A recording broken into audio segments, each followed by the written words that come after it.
What's up, dude? How you doing? I'm doing great, man. You know, living life. Seems like you're running around all crazy, just, one appointment to the next. Yeah. I mean, a little bit of that. I just coming upstairs to do a podcast here. I've done a couple podcasts outside, which is super pleasant.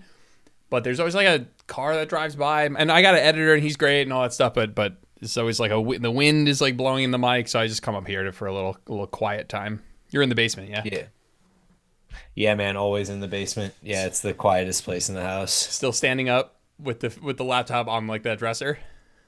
Yeah, man. Like, Yeah, look, there we go. There's my mic over yeah. there. Got me hanging out here. Yeah, man. Yeah. This is the way to do it. Like, I feel like just by standing, I'm more mentally engaged than I would be if I was sitting. Yeah, no, that's good. I believe that definitely. I have a stand. I'm at a standing desk. I was all hyped when I was in the like purchasing process for the standing desk, and like I have never, not a single time, stood at this desk, not once. Maybe you know what? Hold on. Let's see. Let's stand. Hold on. Yeah, man, let's have a standing party. Do I have? Is everything set up? Am I gonna fuck this up? Is something gonna fucking snap off my desk? Hold on. Yep, there it goes.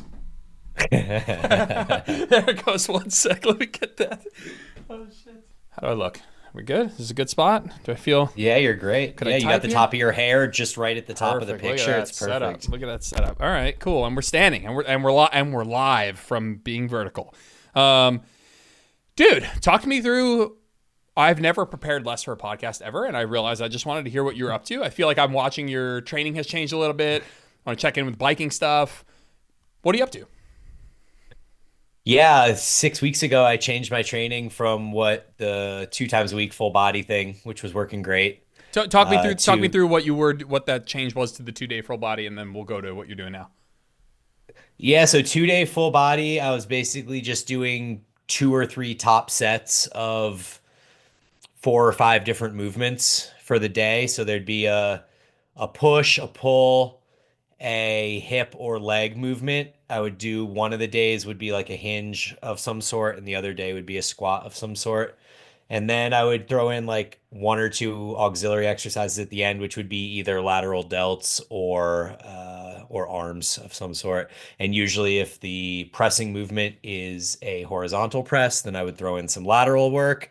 If the press was an overhead press, then I would probably throw in some arm work, and I would probably have like a push up be one of those things so that I get a little bit of chest volume there too. But that was great. Sessions were taking around 60 minutes twice a week. Progress was solid. I was fitting in good biking and all of that, or good cardio. I guess at that time I was running more, and just kind of felt like I was going to try something different. Like I'm always trying to experiment and try new stuff as you are. And I, in prior years, have discussed how I used split routines ineffectively with my cardio season, where it would just become way too much. And so I was trying to figure out this year if I could put together a split routine that seemed to be effective for the strength training side of things, but also allow me to open up some additional opportunities on the cardio side. And so when I constructed this 3 times a week program, it's one day is like a full robust leg day. Like it has a hamstring movement and a quad movement, and then usually some calves or some abs if I have the energy for it. And then the second training day, which would be 2 days later, would be more chest and back focused. But yeah, I guess it would be all chest and back focused. I'd have a vertical pull, a horizontal pull, and then two different chest movements for various regions. And then the third day, I think is the most important in making this work because it's officially like a shoulder and arm day, but I really wanted to make sure that I was also hitting the chest and back so that I'd get two weekly sessions of chest and back volume in. So that shoulder and arm day always has either like a dip or a push up, and it also has a pull up of some sort so that I'm getting some of that auxiliary work for the back and the chest in there, as well as training the arms.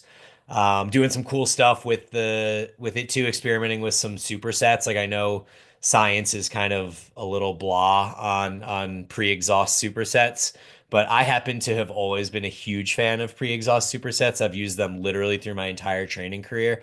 And so in one of these shoulder arm days, I have cable curls supersetted directly into supinated pull-ups. And then I have cross cable pushdowns supersetted directly into dips. And I just find those so effective to get more bang for your buck for your time. And aside from these workouts now only being 45 minutes a piece, which is also nice compared to the hour or so that I was spending before, but it also allows me to kind of strategically put my cardio work around the days a little bit more effectively. Where, around the leg day, I'd primarily have like a walking day or a zone 2 day or something like that. And then around the upper body days, I'm more apt to do some higher intensity or longer duration cardio stuff. So that's been really nice. And I also just like the structure of doing something every day, like not doubling up and having a double day, but every day there's something that I'm doing that's going to be more than just walking usually. And so those 3 lifting days then allow me 4 cardio days. And it's just been like a really nice balance between things. And I feel recovered and all's been good. Yeah, I loathe 2 a days. Like I loathe it with a passion. I will do any, but I'm at a point where like if I want to get better at either running, I mean I can still get better at running 3 days a week without a doubt. There's I'm already doing more than what would be needed to get better, and there's even room for me to do more within a single session for now. I still have like a per session volume potential increase that I could do before needing to add an additional session. But I'm really like anti 2 days, 2 a days, just avoiding it like the plague. Just not something I don't know. I just there's other stuff I want to do with my time. Let's not overcomplicate it. Like it's just like other stuff I'd Yeah. rather do with my time, and having it be one thing feels like I can focus on that one thing. It's Hmm. even if it was like a similar, if I cut the sessions down in time and I tried to make them equated for time, just like splits my cognitive focus across two different Yes. things. Not really if I'm lifting, I'm like in a certain headspace for that. If I'm running, I'm in a certain headspace for that. And for now, that just feels right. I think I'm not saying I'm in marathon prep, but I signed up for the Philly Marathon in November. And so I think like, what's so funny? I've been talking a lot about with Alex. Is like when people pick a race that is a longer distance, they assume that they need to train more, right? It's like, oh, you train for a 5K, you're like, oh, I don't need to do that much training. We train for marathon, you have to do all this training. But like that idea of like I need to train more because I'm doing an event that's longer distance, it's not super logical. Like I could run a marathon right now, right? You could run a marathon right now. So why are people like, oh, I'm signing up for this longer distance event and now I need to train more, I need to run more? That's not super logical. So I don't need to train more for this marathon. I could run a marathon right now if I just pick the appropriate pace that I can sustain based on what I know. But I can't shake that I just feel motivated for this thing that is kind of arbitrarily held up in our society of like doing a marathon, where I'm like feeling that urge to do a bit more, even though like the only reason to do more for anyone is to perform better at that task. A 5K runner is still, professional 5K runners are still running like 80 miles a week, and pro marathon runners, maybe they're 100 miles a week. And so it's not that different. It's not like the people who are running 5 times, 8 times the distance are doing a whole lot more running. But I'm still feeling a little bit of that urge to do a bit more. Coming back to why I started this monologue was, but I'm avoiding 2 a days like the plague right now. So still I'm upping those runs from 45 minutes each to an hour each, just to get some extra volume without needing to go to an additional workout. Yeah, I mean, I saw you the other day. You ran like an hour and a half or something straight at a sub 10-minute pace, which is really sweet. Yeah. Yeah, that's been good. That's been good. I want to come back to your workouts. You've been doing a couple, so you have a leg day. What's that second day? The leg day is first with abs and calves if I am motivated to do them. I've done them every time thus far, so I feel good about that. The second day is torso, so like chest and back for the most part. Do you And do, then the third day is shoulders and arms. do you feel any, not that you should, a devil's advocate be like, "Oh, you're not hitting a certain muscle group 2 times per week." Are you like, "Yeah, that's true. It's going to be all right." Well, that's why I have the upper body for sure getting hit twice a week with the shoulder and arm day having the torso stuff on it. And then the arms and shoulders are getting hit on the chest and back day auxiliary. But as far as legs go, that's actually purposeful to only have one leg day on there because of all the biking that I'm doing. Like I know it's concentric only, but the amount that I do, like there is leg fatigue and I feel sometimes even feel sore in my legs from biking if I'm doing hills or something like that. So yeah, I think the one leg day a week is purposeful. And And honestly, when I've monitored my performance on lower body work over the last 2 years or so, my best performance increases have come when I'm only training my legs once a week. I've really been surprised by that because I would have thought that, based on the evidence that more frequency would produce better results, strength is a skill, all of these things. Uh, but for whatever reason, every time I cut my leg volume back or take, more time away between sessions than I think would be ideal, I always end up feeling better and performing better. So maybe that's just something that's unique to me. You've heard Eric Helms talk about how he can train his legs lower volume, but needs higher volumes for his upper body. Like, I'm sure there's a number of individual differences that could play into that. Do you think you're running it long enough to completely get rid of the neurological component? Like, is this experiment of 1 time per week training? Because I bet you perform better for the first X amount of weeks, where it's like, hey, I'm just showing up under less fatigue each time, and holy crap, it's feeling great, and I'm adapting. Right. Do you feel like you're running that experiment long enough to come to that conclusion? I know you as a person, so I'm anticipating it. Most likely yes, but I think that'd be a critique of like, well, I bet you are performing better for now. Yeah, I mean, it definitely is more dramatic increases in the first few weeks, as you alluded to, given that recovery is just amplified. But I have been more or less training my legs once a week. So even when I was doing the 2 times a week full body program, I did hamstrings once a week and quads once a week. So even though I was training legs twice a week, it was still once a week per muscle group. And so, yeah, I've been more or less running this now for a year and a half or so with this frequency for lower body. And prior to that, I was kind of getting stuck. I was training my legs every 4 to 5 days. And I was just feeling as if, the soreness wouldn't go away until day 3. So I'd have one day of no soreness and then I'd go again. And it just never felt quite like psychologically it wasn't there. The warm-up sets would feel heavy.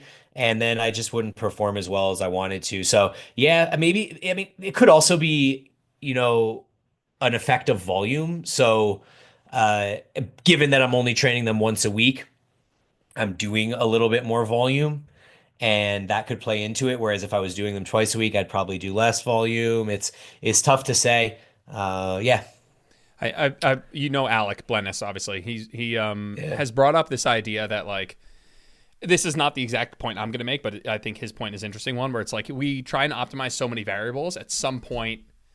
A small tangent for the listener, that we try and optimize. It's like all this discussion of optimizing so many variables that at some point you've optimized enough variables that you've maxed out what's physiologically capable, what your body is capable of in terms of rate of muscle growth. And so it's like, at what point have you done the perfect amount of volume with the perfect frequency, with the perfect proximity to failure, with the perfect exercise selection, with the perfect protein, to the point where like you can't build any more muscle, dude. Like, you don't also need to optimize this and this and this and this and this. You've already built the maximum amount of muscle that you could build.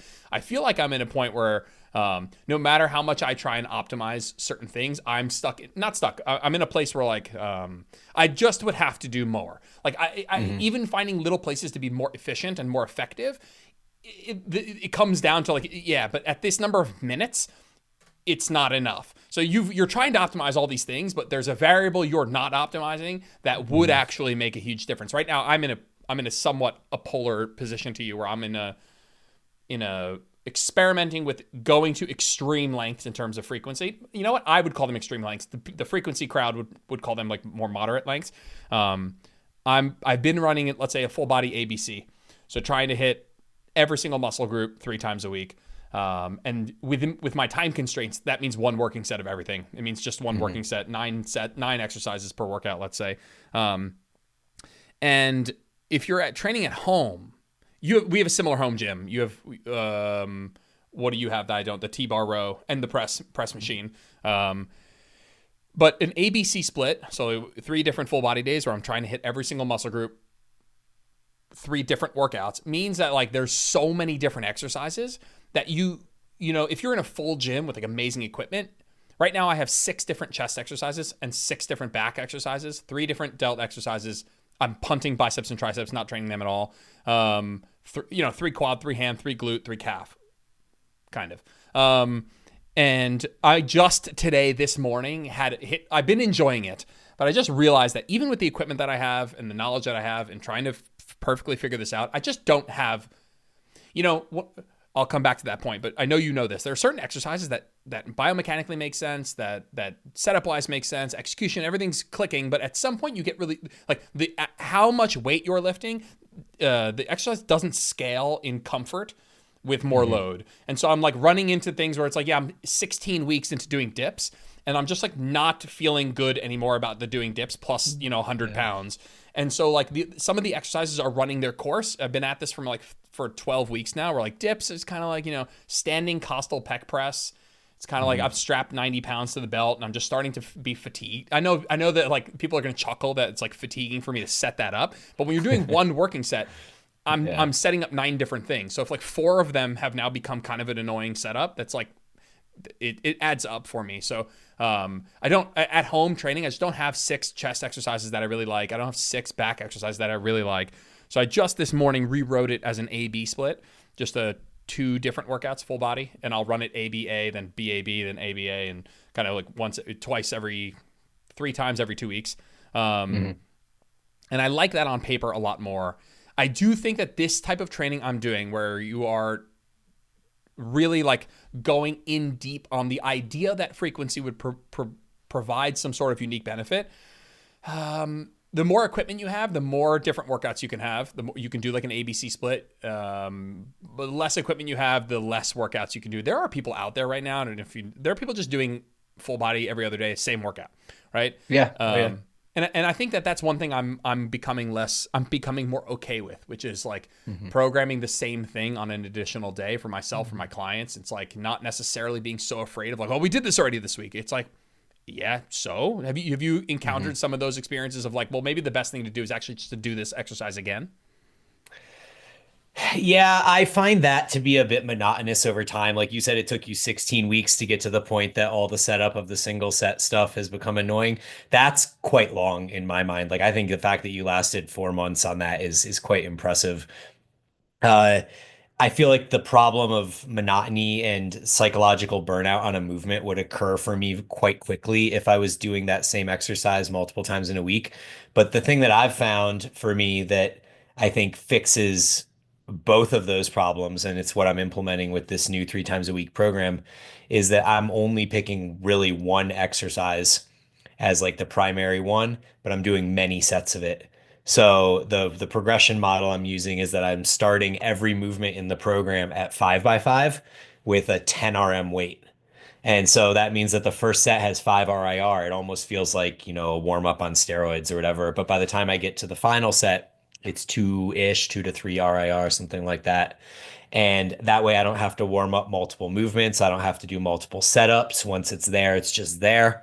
And then I have 2 weeks of these workouts. So I have like 2 different leg days, 2 different chest back days, and 2 different shoulder arm days. So I'm not hitting the same movement again for another 2 weeks, which keeps it fresh and exciting as well. And then on top of that, so the way I'm progressing this, which I also think is somewhat unique, it's actually like the inverse of the RP model, where they try to increase volume as you go. I'm actually reducing volume as I go. So I started with this 5x5 at the 10 RM. And then once I add weight week to week, I add weight week to week. And eventually I get to a point where that last set of 5 is basically at failure. And then I switch it to a 3x5 because I'm like, cool, I'm getting way more effective reps from the beginning. So now I only need 3 working sets of this. And so that's where I am right now. I'm 6 weeks into the program. I'm just transitioning from 5x5s to 3x5s on everything. And then my plan is that once the 3x5s get to a point where that final set of 5 again is at failure, which I assume will be in a few weeks, I'm going to drop to like a 2x6 to 8.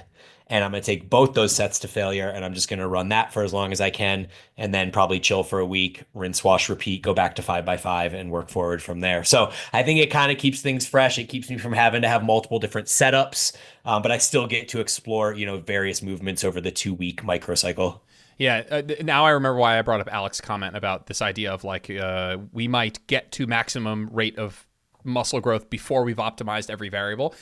So I might look at that program you just described, and like maybe there'd be like theoretical things that you're like, well, if you had to build one program to save the earth, like you'd be like, maybe I wouldn't build this exact program, but you're doing enough of the things where like you might be at your stage of your fitness journey, 20 years of lifting tons of muscle, where you're like, I'm maximizing the rate that my body can build muscle, which is to say very, very slow, way before I worry about optimizing every single little variable, because I'm just doing enough hard work. Mm-hmm. And on my side, on my side, I feel like this on paper is probably the best I could do. On paper is probably, without factoring in enjoyment, sustainability, any of that stuff. I think on paper, to me, this sort of approach of higher frequency probably makes the most sense on paper, right? But I just think if I'm capped at 3 times 40 minutes, I can optimize every single tiny little variable I want. That I can't imagine that if I just took this exact same workout and just did a bro split with it, that I personally at this point in my life would, with my level of muscularity, which is not a ton, but more. I didn't just start lifting yesterday. That I'd look a whole lot different. Like I don't know if I'd look a whole lot different if you just scrapped the idea of frequency and kept the volume and stuff. I think for me to ultimately push the needle, I probably can't efficiency my way there right now. There's probably I need a bit more of a wrecking ball. I'm like, hey, you need to do more sets at some point, right? This is just, you can efficiency your way to, I think I have a better chance of efficiencying my way to doing less and maintaining than I do efficiencying my way to like actually growing at maintenance calories on, 120 minutes of lifting a week. Yeah, I feel like I've become a bit nihilistic in this way, in that, like, I very much believe that it kind of doesn't matter what approach you take as long as you're training hard and eating sufficient calories and recovering. It really, to me, doesn't matter if you're doing 3 times a week full body with super low volumes, maybe even 2 times a week full body, or you're doing like a bro split PPL type setup where you're hitting 10 to 20 sets per muscle group per week.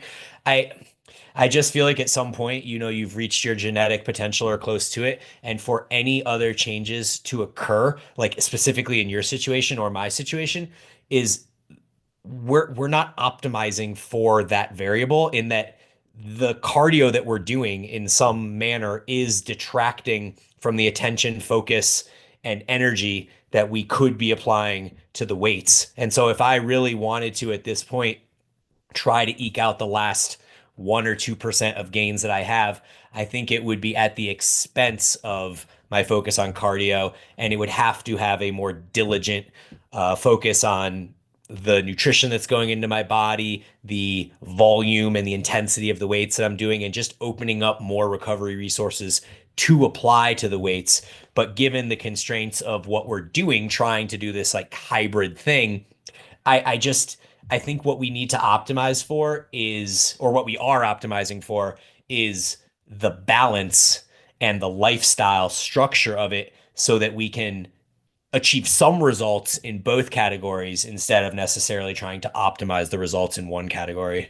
Totally. And then there's the weight gain part of it, where like you have to gain. I'm not at a body fat level where I can be like, I'm probably recomping, meaning like I'm netting weight maintenance while I'm building muscle and burning fat. Like, that's not happening. Could I build muscle at maintenance? Yes, but the actual definition of that would have to be a net increase in weight. I'd have to be building muscle at maintenance and gaining weight. I know that that's a weird thing when you just think about the terminology used there, but if you're overweight / newer to lifting, you can build muscle and lose fat at the same time and roughly maintain your weight, because you're roughly building muscle at the rate at which you're losing fat. I'm too lean and been doing this for too long for that circumstance to occur.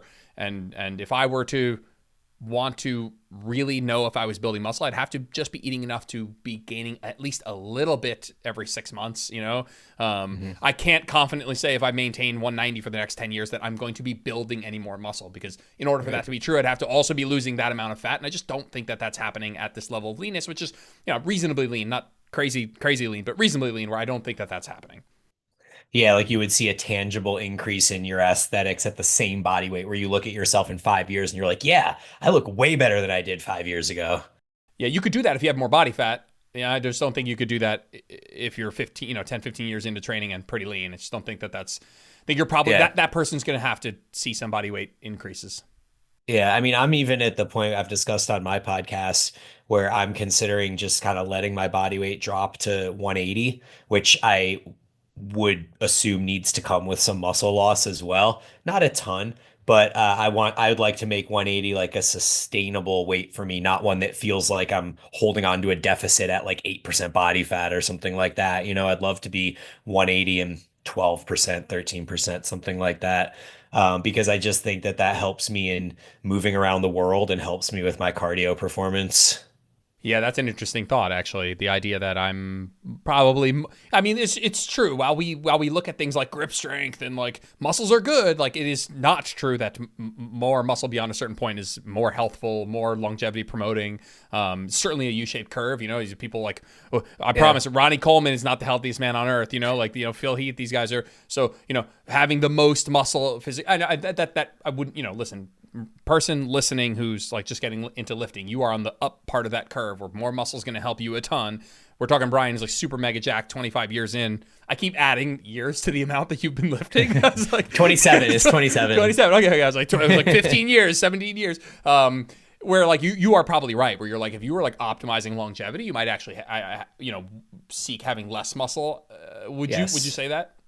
Yeah, that's my thought. I mean, I believe that 195 Brian compared to 180 Brian, like both are going to be sufficiently jacked to have enough muscle that that's not going to be a detriment to my longevity. And so I think that being 15 pounds less, even if body fat percentages are the same, I just think walking around in the world at 15 pounds less is likely better for my longevity. If you on that, let's say you just like elevator pitch talking about like an exercise program built for longevity. I think this kind of is a parallel conversation. If you were like, hey, what's an exercise program look like across the week for longevity? How many days of lifting does that have? Because I think that the answer to that question also tells us what level of muscularity we think goes goes towards optimal longevity here. And so I have an idea of what I'd answer. But if you were like, hey, how many days of lifting for if you were within an exercise program that was like, again, Brian Johnson's whatever. If you're Brian Johnson, you're trying to live for fucking ever or whatever, how many days of lifting is in that program? I think less about it on days and more about it being somewhere between like 90 and 120 minutes. And so I feel like, it's probably not optimal to do that in one day, but whether you do that in 2 or 3 days or even four, I don't think really moves the needle so much. I think any of those are fine. Yeah, I'm with that too. And so we have like 2 to 3 days of lifting. Two days for maybe 45 minutes, and then maybe 3 days Yeah, for 30 minutes. something like that. Yeah. Yeah. And you're just not going to get pro bodybuilder physique. My point is that tells us the level of muscularity that we're thinking is going towards health. And it's not being, as jacked as humanly possible. Yeah, I mean, I think I've told you, I've been in this abbreviated training Facebook group for a while now. It's actually the exact same way I got my start training in. I was in the hard gainer training group in 1997 or something like that. But the philosophy of these abbreviated or hard gainer programs is essentially either like two full body workouts a week or three full body workouts a week, more or less. I mean, some upper lower stuff. Like it's basically abbreviated in the sense that most of these guys are spending within that range of time per week, like 2 hours a week, plus or minus, right? So there are these guys in this group that legitimately are competing in professional bodybuilding, natural bodybuilding, training 2 hours a week for their entire lives. And so it's like the average person going out there chasing longevity is probably not going to be training in the same manner these guys are training, even if they're Sure. training for the same amount of time. But I think to say that you can't maximize or at least get really close to maximizing your muscle on a 2 times a week full body program, I just don't believe that to be correct anymore. And I think you can even look back at, the 1940s, 1950s, like Reg Park, John Grimmick, and these guys that were training more or less 3 times a week, full body, 5x5 style. Like to me, I don't know that time and volume are necessarily the number one and two variables that are going to determine whether you maximize your muscularity or not. Yeah, I also think of when you say something like 2 hours of lifting per week, I think of that as a meaningful amount. That's probably what I'm doing right now, and I think that's a meaningful amount. I think that's not nothing to scoff at. I think 2 hours of lifting a week, you can be jacked for sure. I think Yeah, but you, that would be Go ahead. that would be considered very abbreviated compared to like the current slate of evidence-based research and all the, 50 set studies and all this Totally. stuff. Totally. Cass put out a good post after the Pelin meta came out, and it was with the volume meta regression, where he was like, hey, if you want to hit 10 working sets per muscle group per week, 10 fractional sets of per muscle group per week, you're looking at, 6 to 10 hours of training, somewhere in that range, depending on how you split up your rest periods and sets and stuff like that. And so that's a lot. That's a lot. And I think if you're like, hey, well, okay, that's 6+ hours a week, I can get pretty jacked into. I just can't, whatever. We're of a similar school of thought in the like. I posted today on social media. I was like, I'm not interested in maximizing hypertrophy, and like neither are you. Like neither is the person reading this. Like you might have periods of your life where you're really into it, but when it comes really down to what is ultimately sustainable, like you should be maximizing the things that matter the absolute most to you in your life, and those are the things that you're willing to go into a diminishing return for. And this just isn't that thing. No matter how much you really like it, you're not, unless you're a pro bodybuilder. And again, I don't mean to pretend like I know what everyone wants. I'm just saying the people that I come into contact with probably listen to this podcast, listen to me on social media.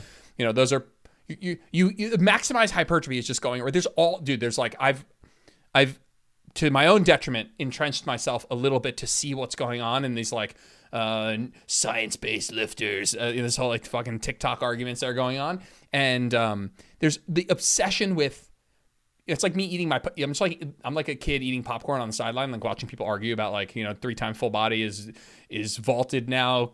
Paul Carter said it's bad. You don't do it anymore because there's one meta analysis from 2 years ago that he just decided to use. And just thinking like, everyone's obsessed with what's the best way to maximize hypertrophy. And it's like most people reading this content aren't interested in that. They're trying to maximize the time that they can realistically allot to training. Unless you're 16 to 20 with no responsibilities and you can lift 2 hours a day, 5 days a week, go nuts, do that. Think about maximizing. But you should be thinking, how can I maximize efficiency with the time that I have? Yeah, I feel like maximizing for durability and consistency over time are going to produce much more benefits in the long run than trying to maximize for the immediate result. Yep. So, yeah, I did have periods, where I was trying to maximize hypertrophy, and that ultimately was my entire goal. And I was training 90 minutes 6 days a week. I mean, 90 minutes 5 days a week, whatever, something like that, in the gym lifting weights. And I can't say that my physique is like that much different than it was then. And now I'm maximizing for completely, or optimizing for completely different things. Yeah. Let me ask you a question that I've been thinking about a bit.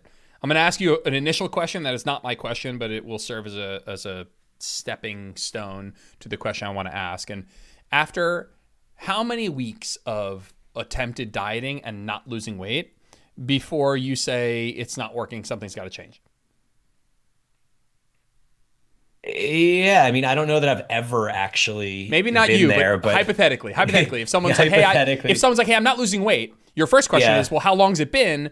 And what's the answer that they could give you where you would say, okay, yeah, maybe something's up, we got to look at this? Or what's sort of answer where you might say, well, it hasn't quite been long enough to determine that?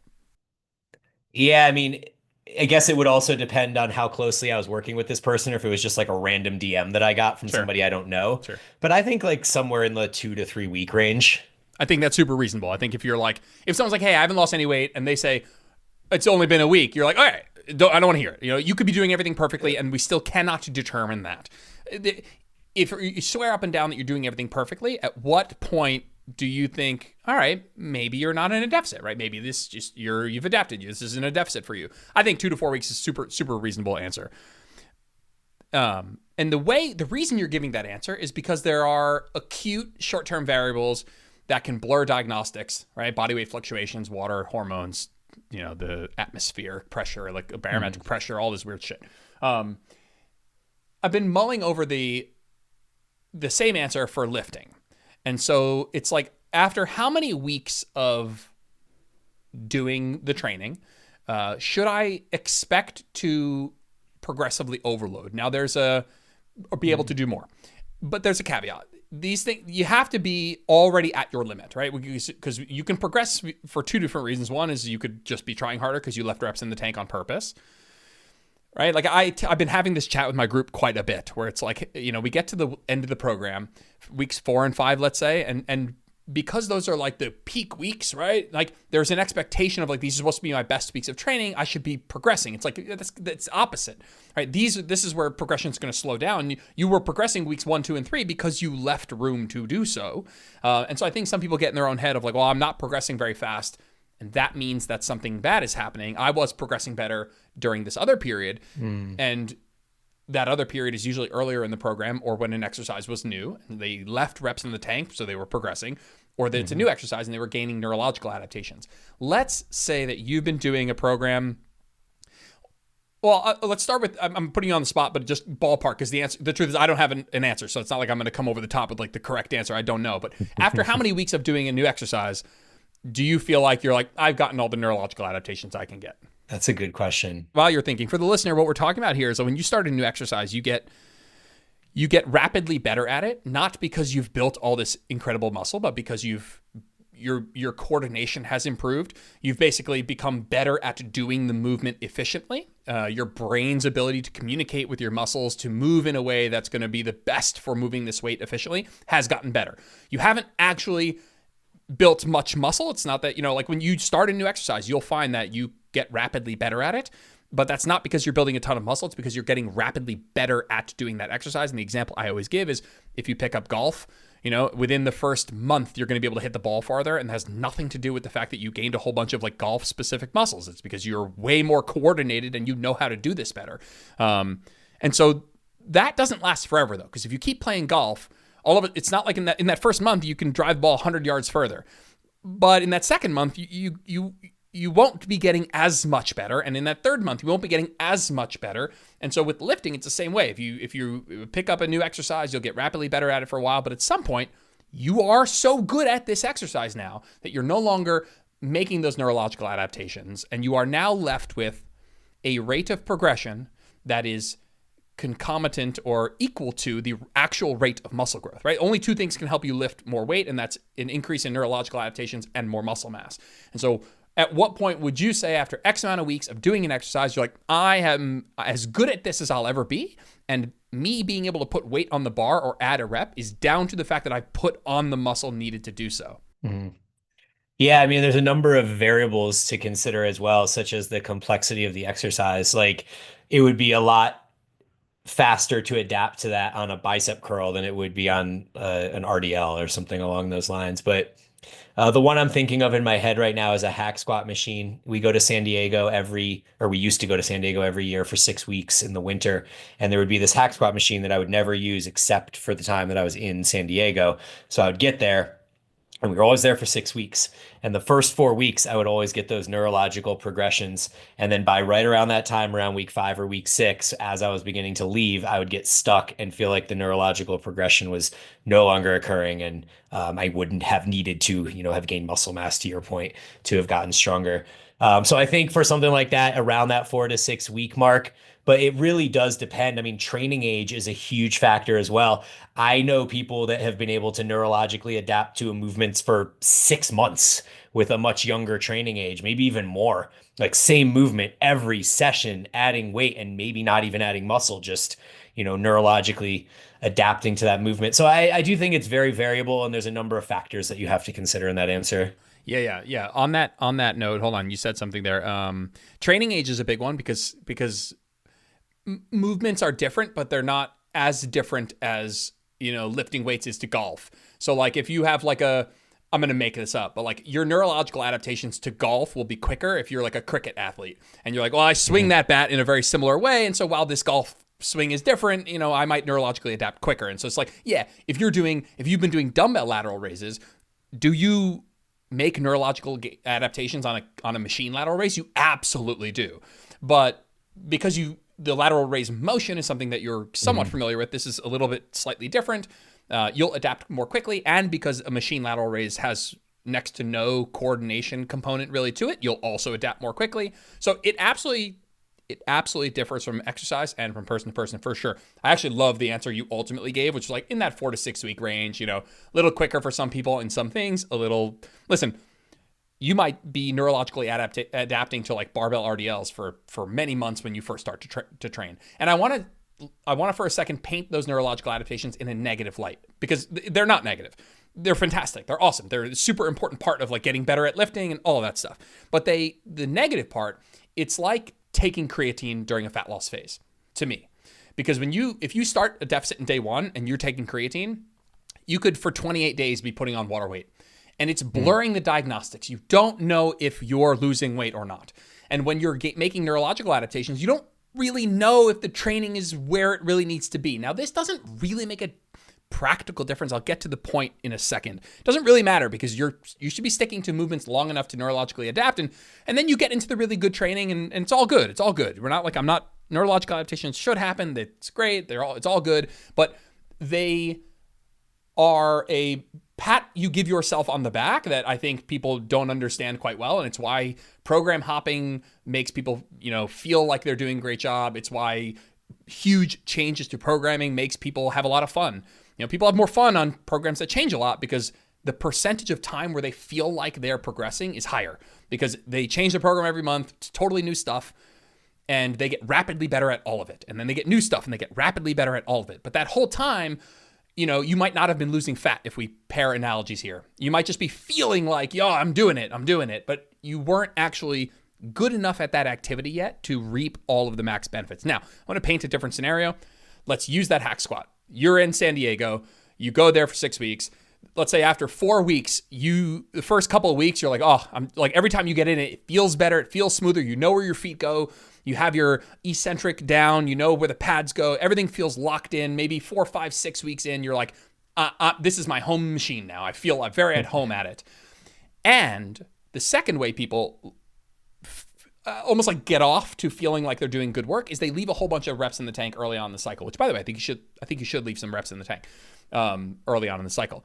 But at some point, you don't have any more neurological adaptations to make and you are training to failure. That's not the gold standard. I want to paint that as a hypothetical. And now the only way you add weight on the bar or reps is by actually having put on muscle that allows you to do so. It's like after that first month of the creatine or whatever, now you're actually looking at the data that you're looking for, which is just the fat lost, that's not true, but this is water weight and all that stuff from a million other reasons. But my curiosity is, how long would you stick with that hack squat, not being able to progress before you thought something's wrong,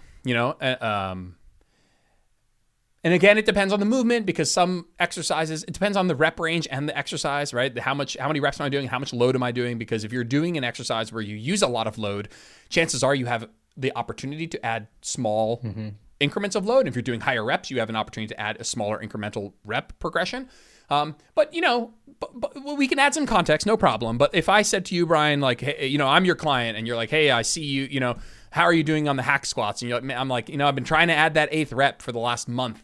And I'm training to failure, and you see me, I'm training to failure. Do you balk at that?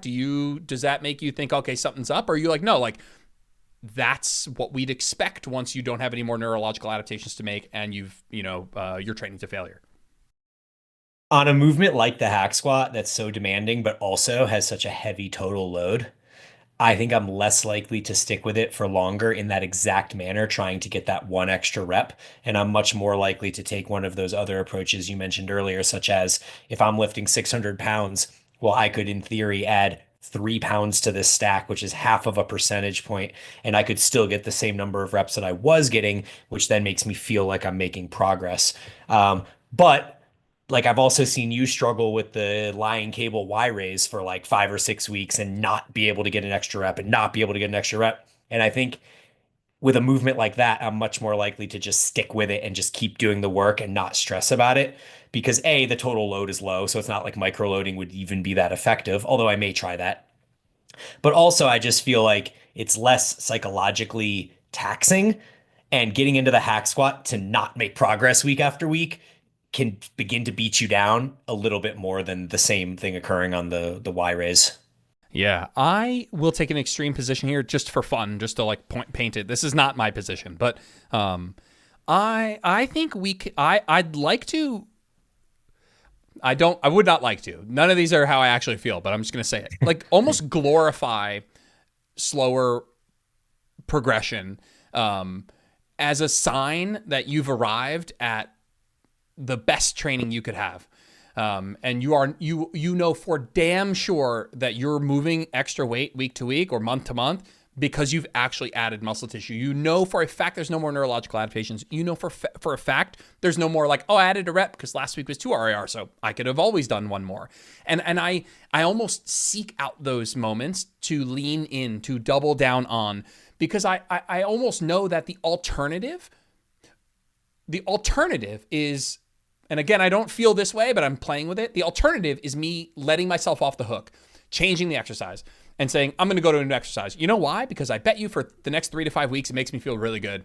Because I'm adding weight, I'm adding load, and it's just, that's so nice. Am I building more muscle during that period? I would say either definitively no, or for the vast majority of time, no. Because I do think if you're just sticking with I'll use an example, the Y raise. I started the cycle at 30 pounds. I was doing sets of 10. And that's like, fuck it, I'm going to 40 pounds. Went to 40 pounds, could only do 4. And I was like, shit. And so I was like, what do I do? And so I was like, I'll stick with it. And so for 6 weeks, I couldn't add an additional rep. But I thought to myself, this is a small muscle group, right? This is just my medial delt if I'm doing this appropriately, a little trap, lower trap, whatever. How many weeks of doing this before I can add enough medial delt muscle to get a 25% boost in my reps? You know what I mean? Like that's what I'm trying to do here. I'm trying to add an additional 25% of performance. And so to me, I was like, that probably takes 6 weeks, to add that, but if I wanted, I could go to 41 pounds, right? And maybe every week I could maybe add 1 pound. And by the way, that is probably the smarter thing to do. I think I actually don't know if that matters so much, but it would have made me feel better to be doing a little bit more over that time. My point is I've been a little bit like glorifying that. Like I want to get to that point because I feel like I don't want to be frustrated with a movement because I'm not progressing and let myself off the hook by feeling better about going to another thing. If the training is good, and the training is good, I know how to do this exercise, I know exactly the weight and reps that are going to get me in the ballpark of where I want to be, why am I just going to go do something else? Now, that is an extreme position because I think that the extreme version of that is you never change anything at all, and you probably do run into staleness, and there is actually some element of novelty that's good. I would not say doing the same program verbatim year-round, year after year after year is the best plan. So I don't know where that point is where you actually do let yourself off the hook for the productive side. I think you can change exercises, no problem. If your reason is like, dude, I fucking hate this thing and I'm not motivated to train anymore because I'm just coming in here and hammering the hat, I'm down with that. Let's change it, no problem. But any thoughts on that? Yeah, I mean, I actually think your point of letting things kind of grow stale and having to push through is the true representation of whether progress is actually occurring. And any time that you give in or take the easy way out and swap a movement, you're blurring your diagnostics. And it's like, to your point, like you don't know if you're actually making progress, and likely you're not. I mean, because now you have to go through the whole process of neurologically adapting to the movement again, and eventually you're going to get stuck again at this new movement you chose. And then do you again switch to a different movement because it's just getting hard and you're not motivated because you're not progressing? And I mean, honestly, like this idea of just choosing basic movements and sticking with them come hell or high water, aside from, an injury or an overuse or something like that, that's right out of the abbreviated training playbook. Like the amount of times that I would get grilled when I was a teenager by these guys on the forums because I would get stuck for 2 or 3 weeks and write to them about how I need to change this movement because it's not progressing, and the amount of responses is right down of like all these guys being like, no, you're 18, you need to stop changing your program, don't be a pansy, like all of these things. And like, man, I get it now. Like I get it.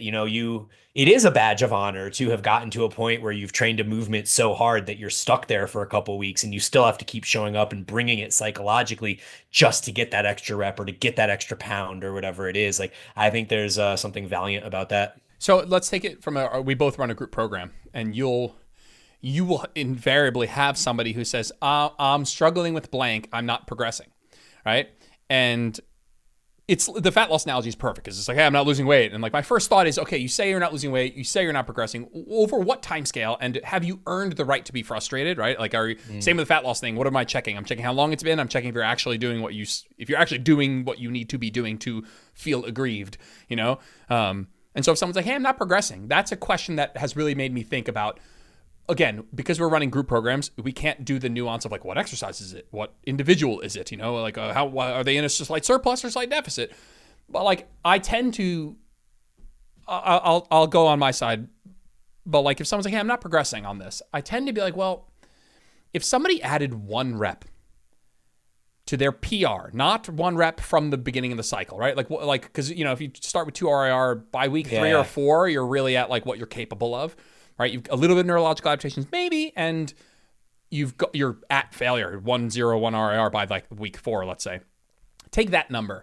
If that number can go up once each cycle, that's 1 rep every 6 weeks, and I think that represents, if you scale that, like pretty crazy. I mean, if you're a listener right now and you take a flat dumbbell press where you have taken it to failure and you remember what that last rep feels like, and you're like, man, this has been a really hard set, shaking, you're pushing, you got a 5-second concentric, and I tell you in a year from now you'll be able to do 8 more reps at that weight.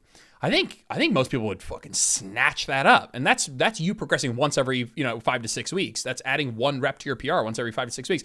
I think when you scale that out, and I'm trying to play with that because I think there's nuance to it, but it's like, once you know that this is what you're capable of in that week 4 and 5 range, if that number goes up by 1 rep every cycle, I think most people would first be like, oh my God, I'm only adding 1 rep.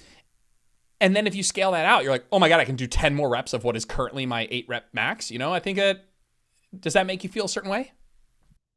Yeah, I mean, that's the exact example that we used to use back in the day when I was in the abbreviated training group, and the whole uh, it's like kind of attitude around it was this notion of, if you just add 1 pound to your movement every week over a year, you take 2 weeks off to deload or vacation or whatever, you have 50 pounds added to your exercise. Like, how would you feel if your bench went from 175 to 225 in a year? You'd be like, yeah, fuck yeah. Like, I'll take that. That's amazing.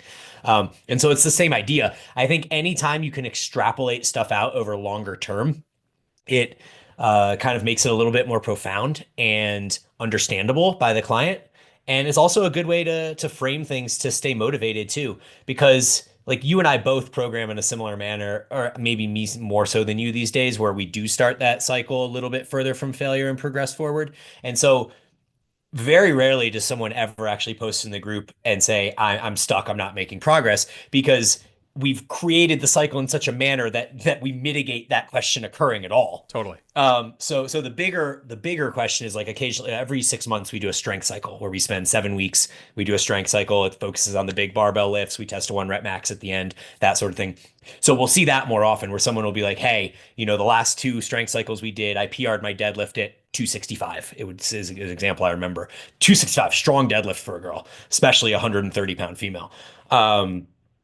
And so she was saying, I hit 265 last cycle, then or the prior cycle, I hit 265 as well. Like, this cycle, I want to try to make sure that I hit 270 or something like that, which is great. Like, I love the attitude. Like, I just want to get 5 pounds on this thing. So the conversation is around, what can we do to make sure that, like, how can we approach the earlier weeks of the cycle to try to create the situation where we're now 5 pounds heavier at the end of the cycle. So that would be more the question that we receive.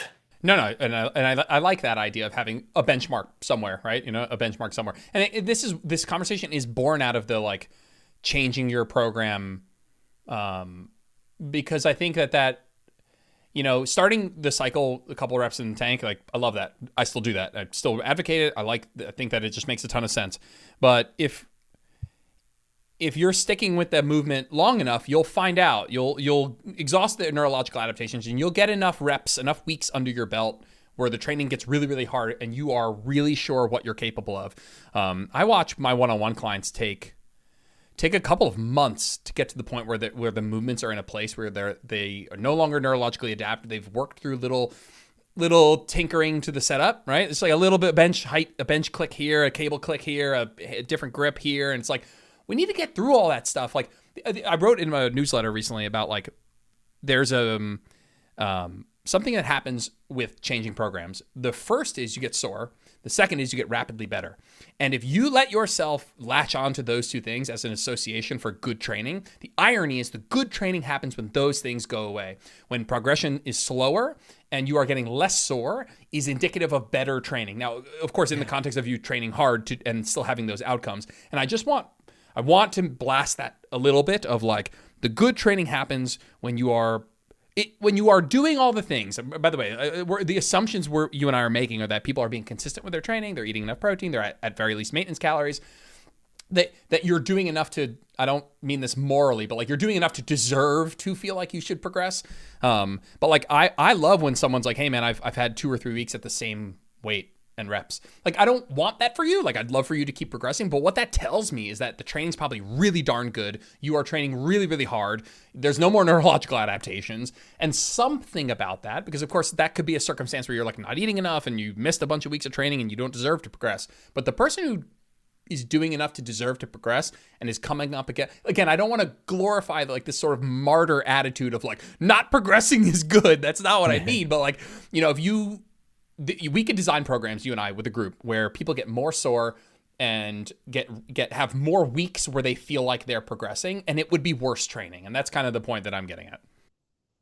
Yeah, I mean, just throwing novelty at people is guaranteed to make them sore, and that doesn't make effective training at all. And then because it's novel, you feel like you're progressing for a number of weeks neurologically, but you're not actually necessarily building strength or building muscle. So, yeah, I totally resonate with all of that. And I also wouldn't want to glorify that either. And I do think that like, a client could see that as the coach taking the easy way out, where it's like, dude, I haven't progressed for 3 weeks. And you're like, awesome, dude, that's great. I'm so glad to hear that, And they're like, but bro, I'm here, I'm paying you money because I want to progress. Yeah. And so you're kind of caught in the But that's why this question was born. That's why this question was born, Yeah. which is like, at what number of weeks have I gone from proud to alarmed?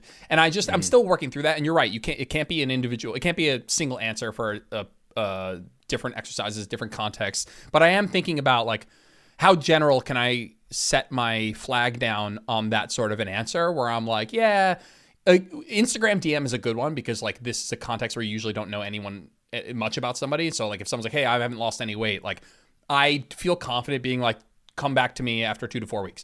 Right. And so like, what's the similar style answer for like, hey, I'm not progressing at this thing, and it's like, I usually think, again, it's also how new you are to lifting, right? Of course, if you're newer to lifting, you are making a bunch of neurological adaptations, but you're also building muscle faster. So like, I'm trying to work through a framework like if you're brand new to training, it's every 1 or 2 weeks max. You're probably adapting. You should be making gains.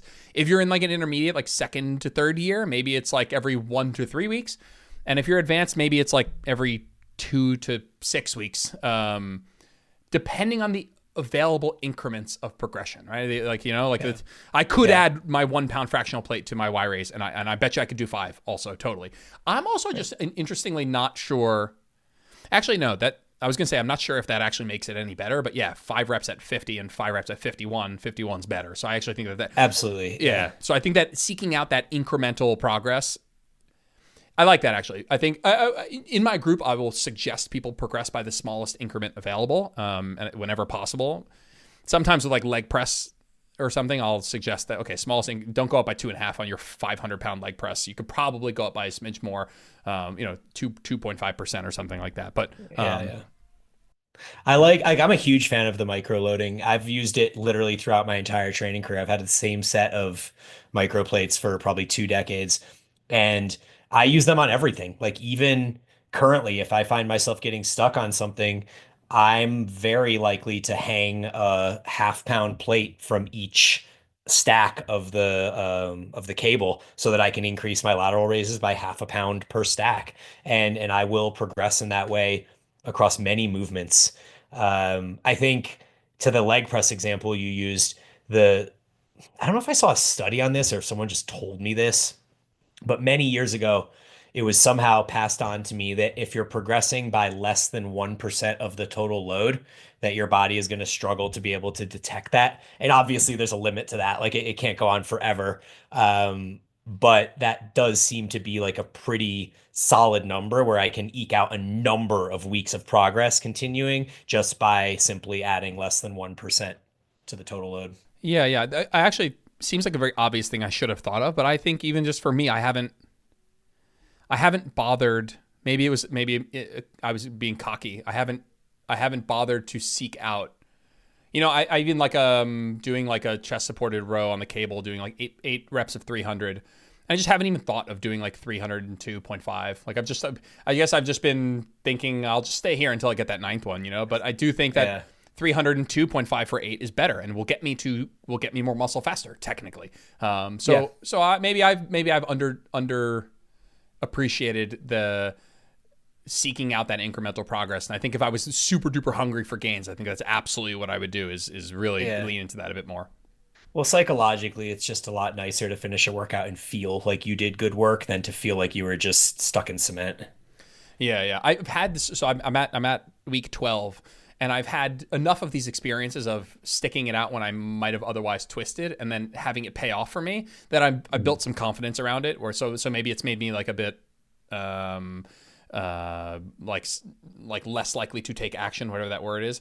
Where like I'm more okay with being like, cool, I have 3 weeks where I don't progress. I know the training is damn good. I'm close to failure. I'll get that ninth rep or whatever. But I think if I was really hungry, I'd add that 1 pound. I think that that's absolutely the right plan. Yep. Yep. Cool. Yeah. I'm yeah. That's like that.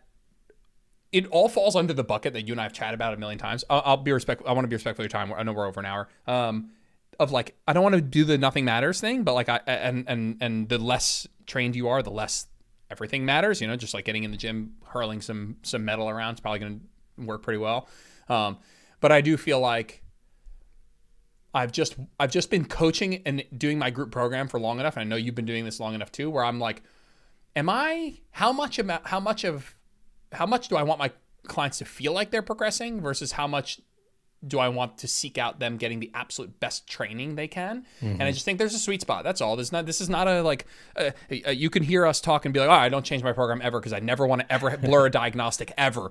That's not true. In these 12 weeks, I've changed quite a few things. One of my new mantras is don't change your program, make it better. And so like the changes you're making to your program, and I think making it better, you can say making it better is doing something to make me more motivated to do it. I'm down with that totally. But I do think just don't change it for changing its sake, right? Change it for something's wrong with it. Like it's progressed to a point where, okay, with the setup and the weight, it doesn't feel right. Something's not right about, I have a better option somewhere else. I don't know if I've ever run into, and we've had these chats before, I don't know if I've ever run into a person who has stuck with a movement long enough, deserving to progress, and hasn't. That time frame exists, I'm sure. I just haven't seen it. Yeah, not in the evidence-based culture. Like I think in the evidence-based culture these days, there's this kind of idea that as long as you're getting the volume and the stimulus, it doesn't so much matter what the movement you're doing is or if it's the same movement you were doing. It's like just work to the designated RIR, make sure you're doing enough volume, recover, nutrition. Yeah. And so I think that's kind of given people this like free card to say like, oh, well, this movement's boring to me now, or this movement, I don't know, maybe that one would be more fun, or like whatever sort of comical reason they want to throw out there for changing the movement. It seems to be validated. Yeah. The last thing I'll say on this is like, if you're using more variation and you're making gains, amazing. Like you're making progress and you are happy with all of that, then amazing. I think where this was born was I have two clients that they'll listen to this and they'll know exactly who I'm talking about, that were with me for 2 years. First year made amazing progress, recomped, built muscle, lost fat, changed their physiques dramatically. Second year, they were underwhelmed. I'd say they recomped and changed their physiques, but much, much, much, much less than they did the first year. And so we came to a sort of metaphorical back to the drawing board of like, okay, well, what are the things we could even do to give myself the best chance of not having that same thing happen again? Of course, understanding that nothing will ever be like that first year ever. But just having their first moment of underwhelm and being okay, no more 90%. I want to get 97% of what we can do. And to me, this was one of those things that came up where it's like, hey, let's let's hold a higher standard of changing something, and let's not twist at at a 3-week stagnation in a lift, just to get off to trying a new machine for 3 weeks while you figure it out and put 10 pounds on it every single week. Like, eventually you will arrive here again, where the training is, your rate of progression is limited to your rate of muscle growth, which is really, really, really, really slow. And so that is one thing where I'm like, yeah, if you're a client out there or you're a person out there and you're not thrilled with your results, this is just one thing I might look at and be like, hey, have I been mentally getting off to just doing new shit where I feel good and feel sore, but and then a year goes by and I'm like, oh, what happened? I was getting better that whole year, so it seemed, and I was sore that whole year. So I don't want to go to the extreme with that, because I have a group program where I think I have a duty to keep it interesting enough that people are going to enjoy it. And I do not think that keeping the program the exact same all the time is the best thing anyway. It's not like so yeah, just wrestling with that. I have a question for you that may be helpful for everyone as well. So, on your hack press machine, the machine that we both have the same one of, you spent a lot of time over the last year and change hanging out in like the mid 500s, and your sets looked hard, and they looked like you said they were hard. And then something happened over the last like month or two, and now you're in the 600s. And you're doing like the same amount of reps that you were doing in the mid 500s. So what do you think explains that? Yeah, and this is a great point. I think my perception of effort changed, right? So I think nothing changed. I think I could have done that more or less the whole time. And I'll tell you, this has happened with running many times, where my RPE has just changed. And sometimes it's not, it's more clear, right? You can't just like fool your way. Wow, I could really curl the 40s this whole time, But when we're talking about a compound lift where there are a lot of muscles involved, it's there's more neural drive. Like you can do more from like getting in the zone. You can't like in the zone your way to like an extra 3 bicep curls, whatever. Maybe you can. But I think that not much has changed. I think that actually goes to the point of what we're talking about, where it's not even that I was making neurological adaptations. It's just my perception of what was hard was evolving. And so I was doing I'd say I was doing a 570 for sets of 7 or 8. And now I can do like sets of like 650 for sets of like 6-ish, and I don't think I've gotten any stronger at that. I think I made neurological adaptations. And I also think that there was a really wide range of what felt hard. And it's just that I was on the lower bound, the lower part of what felt hard. And I think that happens to me with running as well, where I'm like, hey, if I run whatever, we don't need to put numbers on it, but like if, I could do a training run in training and then find out that the truth is, I'll tell you an example is like, so your 10K time, somewhere between your 5 and 10K time is what we'd call your lactate threshold. And it depends on the person and all this stuff. Let's say I can run that a 10K in an 8-minute pace, a little bit faster, whatever. But when I'm training at 8-minute pace, even a couple of minutes feels hard, And so there was like this, doing the leg press, I'm like, 570 for sets of 7 or 8, like it feels hard by the end.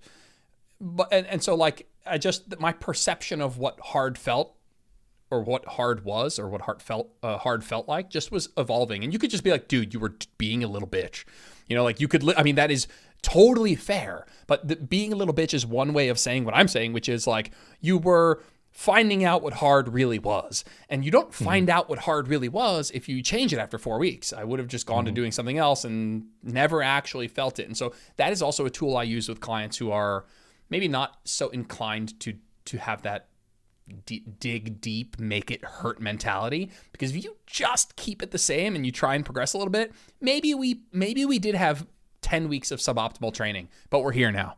We've arrived at you figuring out, just by the pursuit of progression, oh crap, I had more in me. You ever seen that movie Unbreakable with Bruce Willis? Yeah. So he's like, kid keeps putting on weight on the bar. Jenna is that movie. Jenna will just be like, I wonder if I can do this. And then she's like, I wonder if I can do 1 pull-up the other day. And she's like, oh, I can do 8 pull-ups. I'm like, shut the fuck up. She'll walk in. I'll never forget. I was doing RDLs one time, and she came home from like a 12-hour EMT shift. And I think I was RDLing like 255 or something. And she just like walked in, like put her keys down. She's like, I wonder if I can lift this. Just like, deadlifting it for reps. I'm like, get the fuck out of here. That's great. Yeah. I actually think though, that story of your hack machine and your running both teach a really important lesson. which is that you don't have to train at your maximum to be able to perform at your maximum. And therefore, there might be a ton of value in actually spending a little bit of time at these submaximal efforts to the point where like it's the philosophical view of progressive overload, where it's like you don't have to just force progression. You just keep doing the same shit. And eventually you realize that, oh, I'm actually capable of a lot more. And then you can go manifest that and make it real. And so that's kind of, to bring it all for full circle, that's kind of what I'm trying to do with the training program I'm personally doing right now, where I'm doing this 5x5 at a 10 RM, is I'm just trying to accrue volume and create these neurological adaptations with no compromises that might occur as you're closer to failure. And therefore, I think that's ultimately going to lead to me being able to manifest more strength output when the time comes to test. Yeah, you don't need to be training. I don't need to be training to failure to build the muscle I would need to add an extra rep, is what we're saying. Exactly. Yeah, yeah. So yeah, exactly. Yeah. Interesting. My goal is to, the thing is, my goal from this outset was to stick with the same program long enough to find out. And I've done this once before, but I jumped ship because I was not enjoying it. And I think the running goals came in and I had to change my program, with this idea of stay with my program long enough to see what happens. I think I jumped ship from that a little bit early, and frankly, my training was a little bit all over the place. But it's funny, the attempt to keep my program the same has been challenging. I just don't have the perfect equipment that infinitely scales with getting stronger. Mm-hmm. So I'll run into, I'm not even that strong, but like I'll run into something where like I'm almost out of like free weight dumbbell weight. Like I'm gonna be at 8 reps at the 95s, and I don't even want to get the 100s because they're holding my leg extension down on the ground. So I'm like, all right, I'm going to go to barbell press after that. So like my program will ultimately have to change a little bit, but I don't know. Again, I don't want to be a martyr, but I'm proud of seeing like 6, 6, 6, 6, 7, 7, 7, 7, 8, 7, 7, 7, 8, 8, and I just think that more appropriately represents the rate of muscle growth. And if I were to jump ship, I do think there's a limit. There's a point at which I wouldn't be okay with it, but I do think I'm like, that more appropriately looks like what's happening on the inside, Yeah. Mm-hmm. Yeah. Yeah. I think it's really interesting. I think this whole conversation has been pretty solid and enlightening. Like it should be called Deep Muscle Building Thoughts from Bryan and Jordan or something like that. But no, I think it's been productive. I think people will find value in all this. Cool, man. All right. I'm not even going to ask you to tell people, go sign up for Bryan's program. Go, I don't know. Go. Yeah, don't do Jordan's program, guys. Come on, you know better than to do Jordan's program. Yes. We do strength cycles. We have one starting May 12th. Jordan keeps everything the same. His program. Come do deadlifts and barbell back squats for singles. Don't you want to do that? All right, man. Yeah, it's good catching up, and we didn't talk enough about biking and cardio stuff, but for another time. For sure. Thanks for tuning in to this episode of Where Optimal Meets Practical. If you liked the episode, it would mean the world to me if you posted a screenshot to your social media or left a 5-star review on iTunes. That stuff really helps. If you ever want to get in touch with me, just shoot me a DM on Instagram @JordanLipsFitness. I'm always around to chat. Thanks, guys. Have a good one.